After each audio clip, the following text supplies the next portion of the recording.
Bismillahirrahmanirrahim. Assalamualaikum warahmatullahi wabarakatuh. Perkenalkan, nama saya Desrianto, salah satu pengajar di jurusan akuntansi Politeknik Negeri Sriwijaya. Berikut ini akan saya sampaikan terkait pengajaran saya pada mata kuliah akuntansi keuangan lanjutan. Adapun mata kuliah akuntansi keuangan lanjutan itu memiliki bobot SKS yaitu 3 SKS. Berikut ini merupakan bukti kegiatan pengajaran dari salah satu komponen Tridharma perguruan tinggi yang saya jalani. Pada proses pengajaran, saya menggunakan teknik yang disebut sebagai DIA, yaitu Delivery, Interaction, dan Assessment. Delivery yaitu bagaimana saya menjelaskan terkait mata kuliah yang saya ampu kepada mahasiswa yang saya ajar. Interaction yaitu bagaimana saya berinteraksi dengan mahasiswa pada proses belajar dan mengajar. Dan yang terakhir itu adalah assessment, yaitu bagaimana cara saya mengukur hasil atau kinerja mahasiswa selama perkuliahan. Mata kuliah akuntansi keuangan lanjutan adalah mata kuliah lanjutan dari akuntansi keuangan menengah 2. Pada mata kuliah akuntansi keuangan menengah 2, mahasiswa dibekali dengan berbagai materi meliputi konsep pengakuan, pengukuran, penilaian, pelaporan, dan pengungkapan terkait tentang akun-akun aset tak berwujud, kewajiban lancar, kewajiban jangka panjang, ekuitas, sekuritas, investasi, serta pendapatan. Sedangkan mata kuliah akuntansi keuangan lanjutan, mahasiswa melanjutkan pembelajaran dengan outcome yang diharapkan yaitu mahasiswa mampu memahami, menjelaskan, dan menguasai mengenai laporan keuangan konsolidasi, teknik dan prosedur konsolidasi, laba atas transaksi persediaan atau perusahaan, laba atas transaksi aktiva tetap antar perusahaan, dan laba atas transaksi obligasi antar perusahaan. Pada saat pembelajaran, apa yang saya direferikan pada peserta didik didasari pada RPS, yaitu Rencana Pembelajaran Semester, yang telah disusun oleh tim pengajar sebelumnya dan telah disetujui oleh ketua jurusan. Pada RPS telah dijelaskan secara rinci dan detail terkait CPL atau capaian pembelajaran yang diturunkan menjadi CPMK dan kemudian diturunkan lagi menjadi sub CPMK. RPS mata kuliah akuntansi keuangan lanjutan disusun secara sejalan dengan profil lulusan yang ingin dihasilkan oleh jurusan. Berikut rincian CPL, CPMK, sub CPMK pada mata kuliah akuntansi keuangan lanjutan.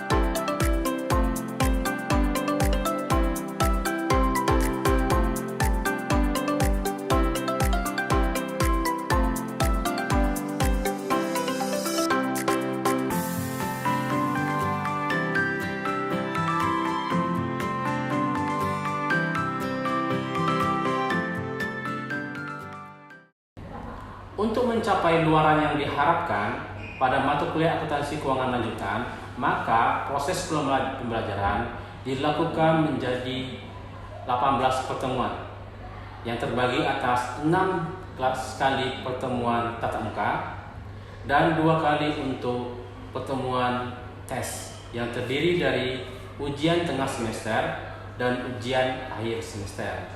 Pada penyampaian perkuliahan, saya menggunakan textbook dengan buku utama yaitu Akuntansi Keuangan Lanjutan karangan Floyd Evans dan Standar Akuntansi Keuangan penerbit Dewan Standar Ikatan Akuntan Indonesia.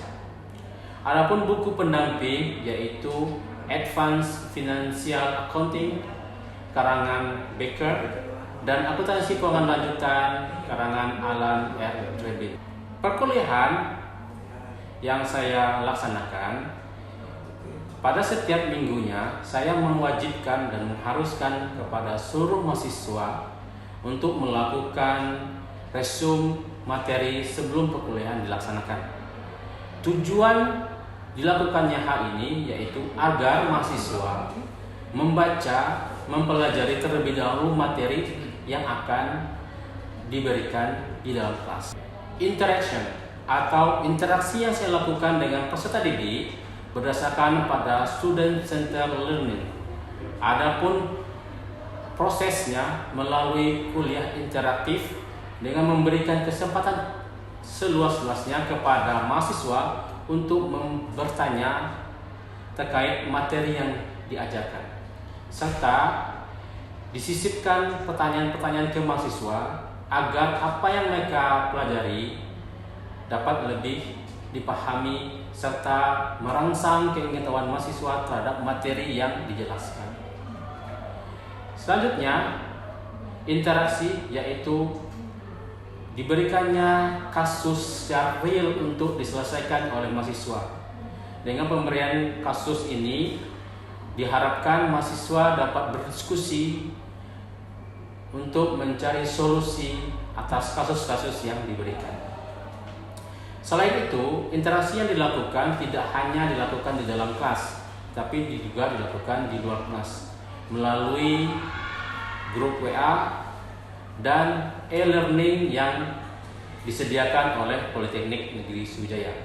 Tujuannya apa? Agar pertanyaan-pertanyaan yang dimiliki oleh mahasiswa dapat disampaikan juga di luar tatap muka. Asesmen yang saya berikan kepada mahasiswa atau peserta didik yaitu telah ditetapkan pada pertemuan pertama atau awal perkuliahan antara kesepakatan antara dosen dan mahasiswa yang diletakkan pada kontrak perkuliahan.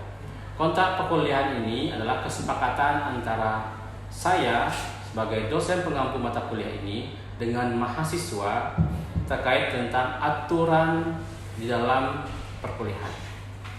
Adapun asesmen penilaian terhadap mahasiswa terdiri dari pertama tugas, kuis, ujian tengah semester, dan ujian akhir semester. Namun penilaian lain juga menjadi pertimbangan saya sebagai dosen, yaitu seperti keaktifan mahasiswa dalam kelas, cara mahasiswa menyelesaikan kasus yang diberikan, dan jumlah kehadiran mahasiswa di dalam kelas. Berikut ini adalah rinciannya.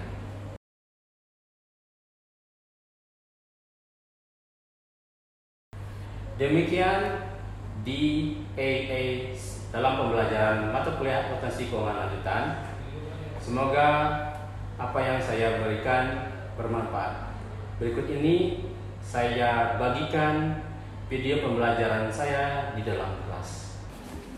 Bismillahirrahmanirrahim. Assalamualaikum warahmatullahi wabarakatuh. Waalaikumsalam warahmatullahi wabarakatuh. Selamat siang, ketemu lagi kita di kelas mata kuliah akuntansi. 3:00 p.m. Di mata kuliah akuntansi keuangan lanjutan. Hari ini adalah pertemuan kedua kita.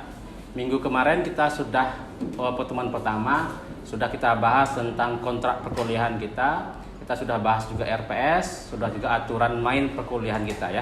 Jadi hari ini adalah start mulainya kontrak kuliah itu dijalankan ya. Nah, materi kita hari ini adalah materi pertama di akuntansi keuangan lanjutan. Kemarin semester kemarin kalian sudah belajar juga syarat untuk memasuki akuntansi keuangan lanjutan kan harus terpenuhinya atau lulusnya mata kuliah namanya akuntansi keuangan menengah 2, 1 dan 2 ya. Nah, untuk kelanjutan dari akuntansi keuangan menengah 2, maka kita akan masuk ke mata kuliah namanya akuntansi keuangan lanjutan. Ya. Hari ini kita akan membahas sedikit terkait namanya penggabungan usaha dan investasi saham. Di mana investasi saham nantinya terbagi atas 2 metode, ekuitas dan biaya. Oke. Pertama, ya, penggabungan usaha itu umumnya terbagi atas 3 bentuk utama. Yang pertama disebut sebagai merger, yang kedua disebut sebagai konsolidasi, dan yang ketiga disebut sebagai akuisisi. Ya. Inilah 3 bentuk penggabungan usaha yang umum terjadi di Indonesia bahkan di dunia. Lalu pertanyaannya, apa sih merger, konsolidasi, dan akuisisi itu? Kita mulai dari yang pertama. Kita bahas dulu namanya merger. Ya. Dari gambar tampilan di depan ini kita bisa menarik sebuah kesimpulan. Ya. Ada perusahaan AA, perusahaan BB, ya, melakukan penggabungan usaha. Ya. Jadi perusahaan AA itu bergabung dengan perusahaan BB. Ya. Nah, kedua perusahaan ini bergabung, maka salah satunya akan melebur ke salah satu yang lain. Ya, ini ada perusahaan A dan perusahaan B. Yang ada nantinya di ujung adalah perusahaan A. Perusahaan B nanti melebur ke dalam perusahaan A. Ya. Itu disebut sebagai merger. Merger adalah penggabungan 2 usaha atau lebih, ya. Maka salah satu usaha nantinya yang akan terus berjalan.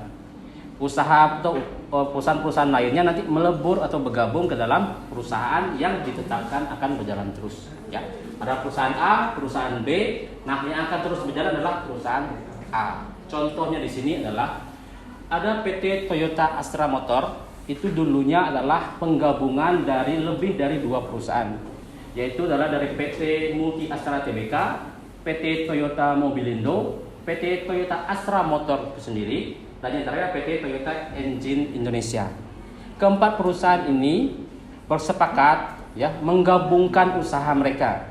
Menjadilah namanya adalah PT Toyota Astra Motor yang dulunya disebut PT Toyota Astra Motor.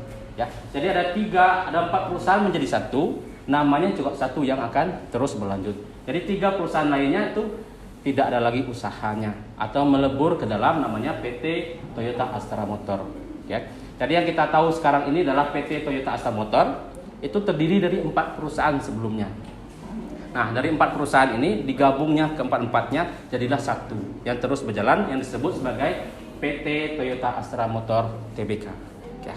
Itu yang pertama. Yang kedua disebut konsolidasi. Ya. Ada yang tahu apa itu konsolidasi? Mungkin dari gambar ini dapat menyimpulkan apa itu konsolidasi. Boleh angkat tangannya? Siapa yang berani mengutarakan pendapatnya? Silakan. Siapa namanya? Oh, Tri. Silakan, Tri. Saya, Pak. Konsolidasi adalah 2 perusahaan bersepakat untuk bergabung menjadi satu. Satu di antaranya akan terus beroperasi. Terima kasih, Tri, atas apa yang disampaikannya. Benar sekali apa yang disampaikan Tri tadi, bahwa dari yang kita lihat gambar di depan, bahwa yang disampaikan Tri tadi adalah ada berapa usaha, 2 usaha yang saling bersepakat untuk menggabungkan usaha, maka kedua-duanya berhenti berusaha, tapi ada nama satu perusahaan baru di sana. Ya, terlihat di gambar di depan bahwa ada perusahaan A dan perusahaan B. Mereka bersepakat untuk menggabungkan usaha mereka, tetapi perusahaan A itu tidak ada lagi, perusahaan B juga tidak ada lagi. Maka akan muncul satu perusahaan baru yang disebut sebagai perusahaan C. Itu contohnya adalah Bank Mandiri. Ya, Bank Mandiri yang kita tahu sekarang ini itu terdiri dari berbagai bank sebelumnya, berbagai perusahaan, yaitu adalah diantaranya adalah Bank Bumi Daya atau BBD, Bank Dagang Negara, Bank Ekspor Impor Indonesia atau Eksim, dan Bank Pembangunan Indonesia Bapindo. Tidak ada namanya Bank Mandiri. Ya, keempat bank ini melebur, bergabung, ya, menjadi satu, tapi nama barunya adalah Bank Mandiri. Itu disebut dengan konsolidasi. Jadi konsolidasi itu adalah 2 atau lebihnya usaha atau perusahaan atau usaha itu digabungkan menjadi satu, ya. Nah, keempat perusahaan atau lebih 2 ini adalah mereka akan membuat suatu entitas baru. Jadi ada 2 atau lebih perusahaan digabungkan. Nah, entitas perusahaan yang lama ini dihilangkan, tidak ada lagi, maka ada muncullah entitas baru atau perusahaan baru. Sama seperti Mandiri tadi. Sebelumnya tidak ada namanya Bank Mandiri. Lalu yang ada adalah Bank BBD, Bank BNN, Bank SIM, Bank Wafindo. Mereka menggabungkan diri. Keempat bank tersebut tidak ada lagi sekarang, maka muncullah satu bank baru disebut Bank Mandiri. Ya, berbeda dengan merger tadi. Kalau merger tadi salah satunya masih ada, kalau konsolidasi bank yang bergabung itu tidak ada lagi, yang muncullah bank baru atau perusahaan baru setelah konsolidasi. Oke. Berikutnya adalah akuisisi, ya. Nah, yang ketiga ini adalah agak berbeda dengan penggabungan usaha sebelumnya, yang merger dan konsolidasi. Nah, kalau merger mereka digabungkan jadi satu, ya. Kalau akuisisi tidak. Akuisisi itu dia tidak digabungkan perusahaannya, tetapi perusahaan A, perusahaan B. Contohnya perusahaan A mengakuisisi perusahaan B, perusahaan A tetap berjalan, perusahaan B juga tetap berjalan. Contohnya seperti ini. Perusahaan A itu membeli sahamnya perusahaan B 50% misalnya, ya. Berarti perusahaan itu memiliki usaha perusahaan B itu 50%. Tetapi dia tidak digabung. Perusahaan A terus berjalan sendiri, perusahaan B terus berjalan sendiri. Ya, tidak menjadikan satu seperti merger dan konsolidasi. Kalau merger dan konsolidasi kan mereka digabungkan, maka muncul satu perusahaan. Kalau ini enggak. Perusahaan A terus berjalan, perusahaan B terus berjalan. Tetapi perusahaan A itu memiliki saham atau kepemilikannya terhadap perusahaan B. Ya. Contohnya di sini adalah saya ambil contohnya Walt Disney. Ya. Walt Disney itu mengakuisisi namanya Pixar dan Marvel Entertainment. Ya, kalau kita tahu kan Walt Disney itu tempat bermain. Ya, kalau Pixar itu biasanya adalah film. Kalau kalian nonton bioskop biasanya muncul gambar Pixar itu adalah salah satu produksi film, biasanya animasi film dan seterusnya. Biasanya sama seperti Marvel. Marvel itu adalah biasanya kalau identik dengan tokoh-tokoh hero, ya. Kalau sekarang digabungkan dengan Walt Disney, ya, Walt Disney itu membeli sebagian sahamnya Pixar dan Marvel, sehingga secara tidak langsung Disney itu memiliki Pixar dan Marvel, tapi perusahaannya tidak digabung. Ya, Disney ada jalan sendiri, Pixar buat filmnya sendiri, Marvel jalan sendiri. Gitu ya. Itu bedanya antara merger, konsolidasi dan akuisisi. Oke. Nah, tadi kan sempat saya jelaskan bahwa perbedaan akuisisi, merger dan konsolidasi, ya. Kalau merger mereka menggabungkan jadi satu perusahaan yang jalan. A digabung dengan B jadi satu, tapi yang A yang namanya masih ada. Kalau konsolidasi, A digabung B, kedua-duanya nggak ada lagi, dibuatlah nama baru yaitu C. Kalau akuisisi nggak, dia digabungkan secara tidak langsung bergabung, tapi A terus berjalan, B terus berjalan. Tapi mereka memiliki sahamnya, ya. Ada 3 jenis namanya. Ada namanya kepemilikan minoritas, kepemilikan pengendali, dan kepemilikan penuh. Bedanya adalah biasanya kalau perusahaan itu memiliki kurang dari 50% saham perusahaan lain atau disebut anak perusahaannya karena dia memilikinya, maka disebut sebagai kepemilikan minoritas. Ya, kepemilikan minoritas itu ketika dia membuat kebijakan, kan, kalau misalnya lebih dari 51%, maka kebijakan yang diputuskan oleh si pemilik suara terbanyak, gitu ya. Ada yang mau ditanyakan sebelumnya? Oke, silakan. Siapa namanya? Rido. Oke, silakan Rido. Tanyanya apa? Pak, izin bertanya. Apa perbedaan yang mendasarkan antara merger, konsolidasi, dan akuisisi, Pak? Terima kasih. Oke, terima kasih atas pertanyaannya, Rido. Tadi teman kalian bertanya, apa sih yang perbedaan mendasar dari merger, akuisisi, dan konsolidasi? Tadi sebelumnya sudah saya jelaskan lagi bahwa sebenarnya perbedaan yang mendasar di antara 3 ini adalah penggabungan usahanya. Ya, kalau merger adalah dia digabungkan usahanya, dileburkan semua asetnya, kekayaannya semua dileburkan jadi satu. Tapi salah satu di antara perusahaan yang dileburkan itu adalah satu perusahaan yang terus berjalan. Kalau akuisisi adalah ada 2 atau lebih perusahaan, ya. Dia digabungkan, bukan digabungkan seluruh kekayaannya, tapi dimiliki sahamnya oleh perusahaan lain. Contohnya perusahaan A membeli saham perusahaan B 50% misalnya. 2 perusahaan tetap terus berjalan. tidak digabungkan secara utuh seperti merger dan konsolidasi, tetapi dia terus berjalan sendiri-sendiri. Perusahaan A ya beraktivitas seperti biasa, perusahaan B juga beraktivitas seperti biasa, tetapi secara tidak langsung perusahaan A itu memiliki perusahaan tersebut. Besaran kepemilikannya tergantung dari berapa persen dia memiliki saham tersebut. Apakah dia memiliki di bawah 50% atau di atas 50% atau bahkan 100%, ya. Tetapi kedua usaha yang digabungkan tadi, akuisisi, itu adalah perusahaan yang terus berjalan sendiri-sendiri. Contoh tadi ya, saya contohkan tadi adalah contohnya Disney, Pixar, dan Marvel. Nah, itu tidak dileburkan jadi satu. Pixar silakan buat filmnya sendiri, Marvel silakan buat filmnya superhero dan sebagainya. Ya Disney ya berjalan terus terkait tentang hiburan, ya hiburan yang produksi mereka. Tidak ada saling berkaitan, tidak saling yang menutupin. Kalau merger dan konsolidasi kan mereka digabung jadi satu. Kalau akuisisi tidak. Itu mungkin pertanyaan saya. Terima kasih Ridho atas pertanyaannya. Mungkin saya lanjutkan oleh perusahaan. Oke. Kita lanjut, berikutnya adalah terkait tentang investasi dalam saham biasa tadi ya. Ada dua metode, ada metode biaya dan metode ekuitas. Nah, apa perbedaannya? Kalau metode biaya atau metode nilai wajar atau cost method ya, atau metode biaya biasanya adalah kita lakukan ketika kepemilikan sahamnya itu ya itu di bawah dari 20%. Ya, atau gampangnya adalah metode biaya dilakukan ketika suatu perusahaan membeli saham perusahaan yang lain, diduga dia tidak memiliki pengendali terhadap perusahaan yang lain ya. Biasanya kan kalau di bawah 20% secara umum dia tidak bisa mengendalikan suatu perusahaan ya. Biasanya kan kalau pengendali perusahaan di 20% ke atas sampai 50% baru bisa mengendalikan suatu perusahaan. Maka ketika dia di bawah 20% maka kita menggunakan metode biaya. Contohnya seperti ini ya.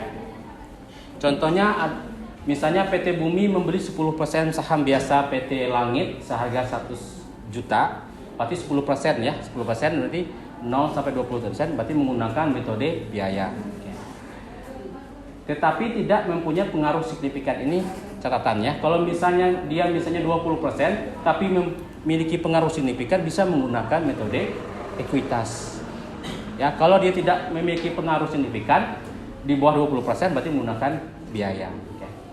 Nah, di sini dalam tahun berjalan PT Langit tempat PT Bumi menginvestasikan sahamnya itu memiliki laba sebesar 60 juta dan dividen yang dibagikan itu 20 juta ya. Metode biaya dia hanya mengakui apa yang diperolehnya saja. Ya. Yang diakui oleh metode biaya itu adalah pertama kita akan mengakui namanya adalah pembelian saham.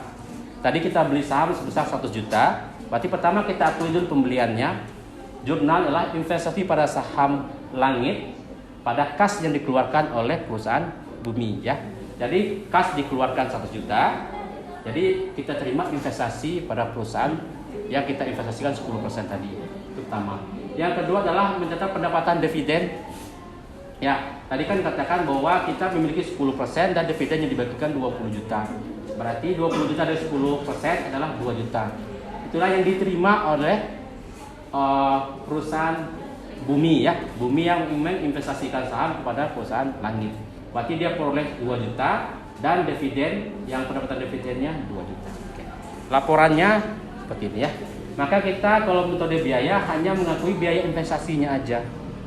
Ya, tapi kalau nantinya menggunakan metode ekuitas, kita akan mengakui biaya investasinya, pendapatan perusahaannya dan dividen yang dibagikan. Ya, yang kedua adalah metode equity. Metode ekuitas ini adalah biasanya saham yang dimiliki 20-50%. Ya, kenapa? Karena dia punya pengendali terhadap perusahaan tersebut. Ya. Contohnya gitu ya. PT Bumi membeli 20% PT Langit senilai sama 1 juta. Ya. Tapi ini dinyatakan bahwa PT Bumi itu mempunyai pengaruh signifikan terhadap PT Langit. Berarti kebijakan dan sebagainya itu ketika dilakukan kebijakan, maka PT Bumi juga memberikan pengaruh terhadap kebijakan yang dikeluarkan oleh perusahaan PT Langit. Ya. labanya bersihnya sama 60 juta, dividennya dibagikan juga 20 juta.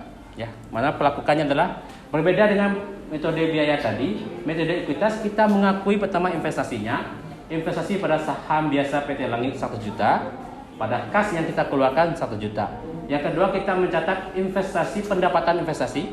Tadi dikatakan bahwa kita perusahaan PT Langit itu memperoleh pendapatan 60 juta. Berarti 20% dari 60 juta 12 juta. Ya. Apanya jurnalnya investasi pada saham Langit itu pendapatan dari PT Langit itu 12 juta. Yang terakhir kita juga mengakui pendapatan dividen. Ya, pendapatan dividen kas yang kita peroleh dari dividen pada pendapatan dividen sebesar 4 juta. Karena 20% dari 20 juta yang dibagikan dividennya. Saat pelaporannya kita mengakui semuanya, yaitu investasinya, kita akui pendapatannya, diakui juga dividennya. Ya. Tadi biaya investasi 1 juta, tambahan modal pendapatannya itu 12 juta, dividennya 4 juta. Maka kalau kita hitung 100 ditambah 12, 112 juta dikurangi dividen yang dikeluarkan ya kepada perusahaan Bumi, maka total neraca airnya adalah 108 juta rupiah. Oke, kita cukupkan materinya sampai di sini dulu. Saya ada satu soal untuk untuk mengetahui apakah apa yang saya sampaikan tadi sudah kalian pahami, ya. Saya mungkin minta satu orang untuk bisa menjawab soal ini. Apakah ada yang bersedia untuk menjawab soal saya? Oke, silakan. Siapa namanya? Oke, silakan Abel. Jawabnya di papan tulis sana ya.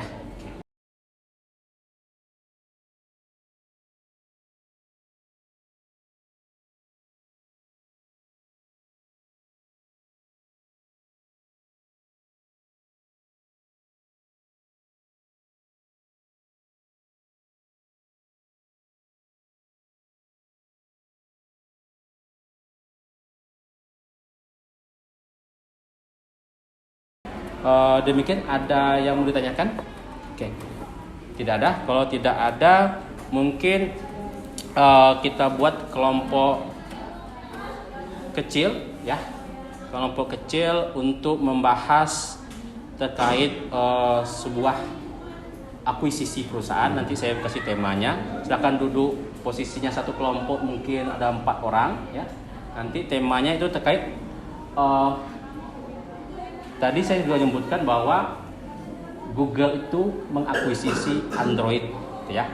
Nah, silakan kalian diskusikan dengan tim kelompok kalian, ya. Alasannya kenapa Google itu harus mengakuisisi dari Android.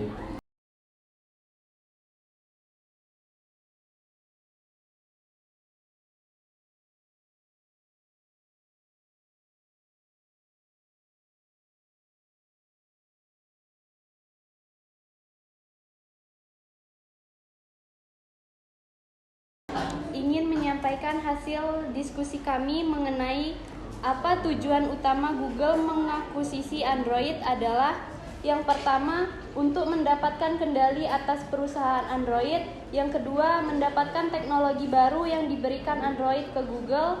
Yang ketiga, memasuki pasar atau area produk baru di mana Google dapat memproduksi barang elektronik seperti Google Pixel 4, HP, Google Nest Hub Max, laptop, Google Chromecast Ultra. Terima kasih. Terima kasih pada kelompok 1 yang telah menyampaikan kesimpulan diskusinya. Mungkin saya cukupkan pertemuan kita hari ini. Kita ketemu lagi minggu depan. Jika ada salah kata saya mohon maaf. Saya akhiri perkuliahan kita hari ini dan Assalamualaikum warahmatullahi wabarakatuh. Waalaikumsalam warahmatullahi wabarakatuh. Saya akhiri. Assalamualaikum warahmatullahi wabarakatuh.